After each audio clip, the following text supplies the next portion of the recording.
Hey guys, this is my KelTec Sub-2000. I've had it for quite a few years and I've shown it in several videos over the years. Those of you who aren't familiar, this is a fold in half rifle. It's got I think a 16 and a half inch barrel. It's got this little lever back here. You basically pull that and then it opens up, to a 30 some inch rifle. I've done a few upgrades to it. Up front, it's got a Magpul hand stop or hand guard, put a little flashlight on it. Back here, I've got a lot of M Carbo stuff. This here is a buffer tube cover, and then I've got a different charging handle. Inside, I have a different spring, buffer tube spring, and then also there's a little like polyurethane bushing that I put in there. And I've pretty much done all of the upgrades back here because if you've ever shot one of these things, the sights are really low on it and you have to put your cheekbone right down on this buffer tube. And this thing absolutely rocks your jaw. And even with these upgrades, which I don't know, I maybe have like $60 or $70 total and everything back here. It's helped, but it still is very uncomfortable on your cheekbone. And another thing, because these sights are so low, is I have a really hard time wearing over the ear hearing protection because of how low I have to get my face down to this. It kind of just like pushes it away and I have a hard time finding the sights. So anytime I shoot this, I usually switch my hearing protection out to just like push in like earplugs. So I have taken this to the range a few times and put a red dot up on top here, which is actually really nice because you don't have to get your face down quite so low. The problem is that anything you mount up on this top rail basically prevents you from then folding the rifle back in half. So I decided to pick up one of these Optic mounts from Midwest Industries. And I actually first learned of these probably like four or 5 years ago. Channel Cat Chaser from the Ammo Mafia, he actually put one of these on his Sub-2000 and he didn't care too much for it. He kind of said he would not recommend it. These are over $100. I caught this on sale and I paid $92, but most of the time they're like $120 to $150. And it's just this little piece of aluminum, but I'll kind of show it in detail whenever we go to mount it. But I thought I might set mine up just a little bit different than what he did, and I'll explain that here in a bit too. So the version that I went with is the T1, T2. And again, I'll show you that, but they also do make a Picatinny version. And I'll show you why I chose the T1, T2 over the Picatinny. So quickly pop this open and I'll show you everything that comes with it here.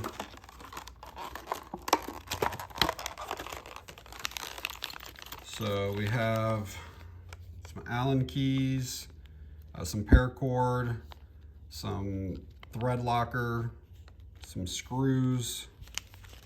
Looks like everything. I didn't see it when I first looked in the package, but there are some little washers that's included. And it says it's to use with the primary arms red dot. So this is the mount. It's just basically some aluminum. And then there's where we'll mount our Optic. And then it has the hardware for the M-lock. And it's designed to only swivel in one direction. And you can see there's like these lugs that then will lock into place here. See that? It is really, really stiff right now. I'm sure that'll get better with use, but see that snaps down in there. So I chose to go with the T1 version. I probably have like 50 different red dots, and I've got a bunch that has Picatinny and a bunch that has the T1, T2. And even the ones that have T1, T2, you can also put a Picatinny mount on them. And the reason I kind of went with this is, one, I didn't want the thing sitting too high, and this sits down in there really nicely. Whereas if I had the Picatinny mount on here, you see how it adds that space right there? Well, then also the mount from Midwest Industries was higher as well because it has the Picatinny slots on it. And so it would have added like an extra like 1/2 inch to 3/4 of an inch up, and I didn't want it to be like up too high. So I thought this was the one I wanted to go with. So the bolt on the left is what originally came with my red dot. The one on the right is what's included here with the Midwest Industries mount. Mine original one is a little bit longer, but I'm probably going to go ahead and use, the threads do look the same, but I'm probably going to go ahead and use what Midwest Industries included. And before I get started, I wanted to make sure that they do fit in there fine, and they do. So the way Midwest Industries recommends doing it is basically coming back to the 4th hole from the front, and you can mount this to either side. I'm right-handed, and so it'll be easier for me to use my left hand to put this into position. So if you mount it in that 4th spot like it's recommended, show you guys I have an empty firearm here. So you have to lock your bolt to the rear, and then you're supposed to take this paracord and basically tie it around this hole here, make a loop, and then you loop it around the charging handle. And they have you do it that way, so that way whenever you collapse it, the optic is right here, and then that way the charging handle doesn't release and basically crush or bust up your optic. So 1, I think this looks super cheap and jank, and then 2, you have to store your gun all the time with your bolt open, so crap can get down in there, and I just do not like that idea at all. And M Carbo actually makes an optic mount that goes into these 4 screws right here, but it sticks out away from the side of the gun like 2 or 3 inches. It looks crazy, but when you store it like here, you could, like, it sticks up like super high, and I just did not like the way it looked. So that's why I went with the Midwest Industries one. So what my thinking is right now, does it honestly matter that much if I mount it here versus if I mount it here? It's still going to be up on top here. It's still going to be mounted to the M-lock. I don't think it'll make a difference. And I can keep the charging handle up front here with the bolt closed, and then there should be plenty of room for that optic to be in this area here if I just mount it further down here. So in the closed position, again, that's the 4th one from the front where they want you to mount it. If I try going to 3, it looks like my optic will probably still hit that there. But if I go to 2, that should give me plenty of room to be able to mount everything correctly. All of those marks in there on my barrel are from an old flashlight mount that I had, and the screws are just a little bit long, and so they hit on there. So be careful if you do have a Sub-2000, and pay attention to the length of your M-lock screws. So those of you that don't know about M-lock, you want to have them loosened and then basically going in the same direction as what your little openings are there on the M-lock rail. Like, I wouldn't want it like this, because then I won't be able to slide it down in there. So loosened and kind of going in the same direction. So their online instructions say to put some of this blue thread locker on, and I will eventually, but I'm just kind of doing like a dry run right now. And then these are supposed to be torqued down to like 40 inch-pounds. So obviously to mount this, you can't do it when it's in this position because there's no way to get the screws up there. So this has to be spun around. I'm about to mount the red dot here. Keep in mind that you have to mount this backwards to start. That way, once this spins into place, it puts your dot then going the correct way. So we'll get this mounted, and I'll show it to you once that's done.